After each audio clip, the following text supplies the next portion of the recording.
my legs out it like what's up? I got stakes and they too high now, I can't fuck up. I like girls that's down to earth, so don't be stuck up. I don't take L's, I give them out and I chuck them up. First listen, ain't hearing this shit like what the fuck? 10 toes, that's my MO. Fam over gram, that's my MO. Fucking close friends, I got friends that I keep close and they let it go while I reload. Like, TSA just opened my book bag up and my chain hitting like. The king's back in his hometown when them wheels hit and I touch down, nigga. She down low, 3-point stance, I'm back there doing jack dance like. And I'm not no fashionista, but I'm fly though. And I know I gave up drinking, but I'm high though. I told her I don't come from heaven, you can try though. I'm not on top of this shit yet, but I'm that guy though. I take a look around in my confidence just wide open, big whip and they slide open. I notice they treat me like I'm chosen. Eyes open, heart clean and my mind focused. This shit just keeps going how I wrote it. How the hell could you doubt us? I mean, back then it made sense, but it's like, now what? Now they down to come around just to be around us. You ain't one of my dogs, why do you hound us? There's very few of you I like, but there's a whole lot of y'all I don't trust. Cause 10 toes, that's my MO. Fam over gram, that's my MO. Fucking close friends, I got friends that I keep close and they let it go while I reload. Like, TSA just opened my book bag up and my chain hitting like. The king's back in his hometown when them wheels hit and I touch down, nigga. She down low, 3-point stance, I'm back there doing jack dance like.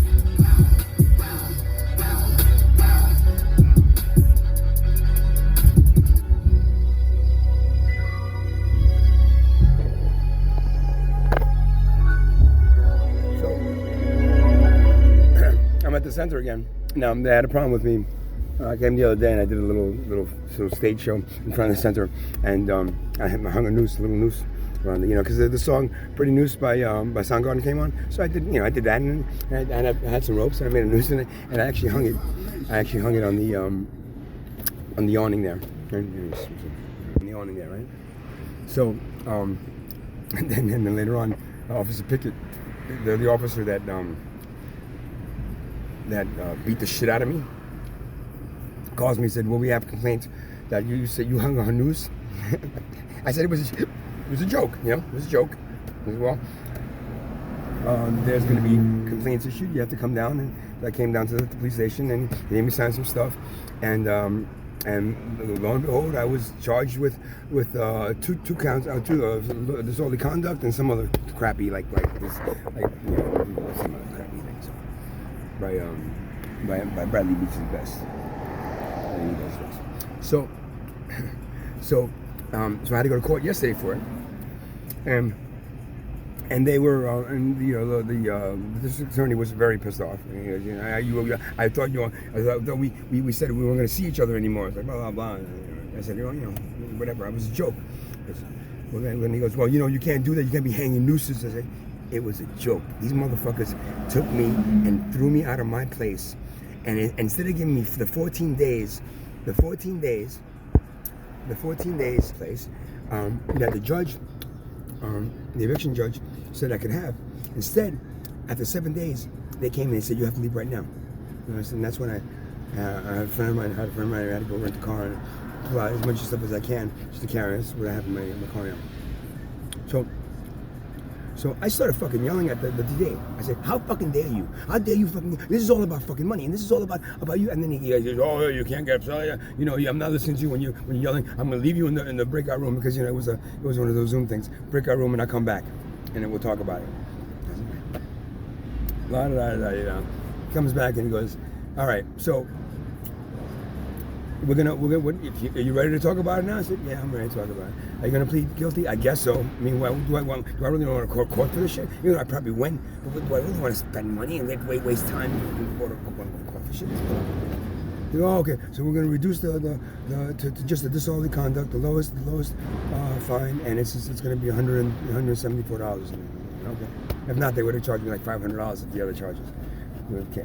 Well, I'm sorry. So I did that the other day. So I'm by now. I just want to show you what they did. All right. No, I can't go. They said I'm not supposed to go on the property again, so I won't go. I'm in the street. The street is a public street, right? So you notice that it says, so I go closer. It says, rent $1,200. Oh, 1,200 square feet. Oh, for rent, 1,200 square feet. I thought it was $1,200. So that's the. So I guess they haven't been able to rent it yet. I know. I guess they haven't been. What? Yeah. You're welcome. Say hello to YouTube. You're gonna be on YouTube. That's my next door neighbor this way. She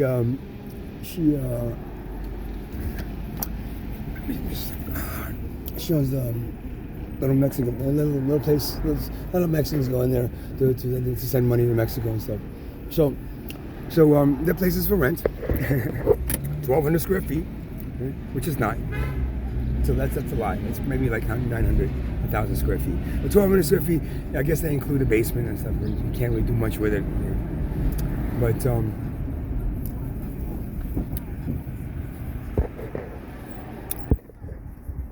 I'm assuming they're having a problem renting it. I mean, you know, it's been for rent for a month and a half now. I've been out of there. And I just want to confirm that I doubt they're going to rent it. And whoever rents it might not know my story. And if they do, they don't know my story. Eventually they will get, you know, their business is going to flop in there because the energy in that place at this point is just incredibly bad because of all the stuff that happened there and all the stuff that got pulled out of there and all the work that I did there for a year. I mean, it was 6 years, 5 years more, but specifically that I did there for a year. All that work that I did there, that's not going to go. It's not going to go unpunished. You know what I'm saying? When it comes to like law of attraction and the instant karma, and that's it's not really karma. It really is law of attraction. So, you know. They threw me out. The landlord, he connived, you know, the court system to say, yeah, he said the judge gave him 14 days, but you could just go tell him and get him out of there in 7 days, and watch, he won't be able to do anything. No, he wasn't. He threw me out, and that's why I called the court saying, you know, could I have something to you know, so I can stay here for a few more months. I mean, I believe that they misrepresentation in the trial. They misrepresented what actually, you know, happened that day, and it was a woman there that wasn't there. She's not the one who called. So I tried, but the court, you know, you got to go to Freehold, you got to go and you got to kiss their fucking asses. These are court systems. You got to kiss their asses to get you, because I called a few times and they never called me back. So I lost out. I got kicked out. You know, I had 7 days less in that place. And they give me a chance to really, like, you know, get anything together. Not that I really wanted to, but you know, no matter what, comes around, goes around. It's kind of like a boomerang. You throw a boomerang in the air, and it comes back, right? If you know that you're throwing it out there, you're ready to catch it, right? Yeah. But if you throw out some bad stuff, all of a sudden it's gonna hit you right in the head, and they're not gonna rent that place. And if they do rent the place, anybody that's in there, unfortunately, he's within a year they're gonna be flopping in for another place, because now it's got this constant negative energy, because there was a lot of good spiritual energy in there going on, a lot of good stuff happening, and that just got all ripped away because of greed. Yeah, greed, money. Yeah, it's more important than you. Get out of here. Yeah, you lost, kid. You know, you're bothering the other tenants, and the other tenants that moved up there. You know, after you've been here for so long, they moved up here and they have more rights than you. Asshole. You know, it is what it is. Namaste. Some videos coming up soon later.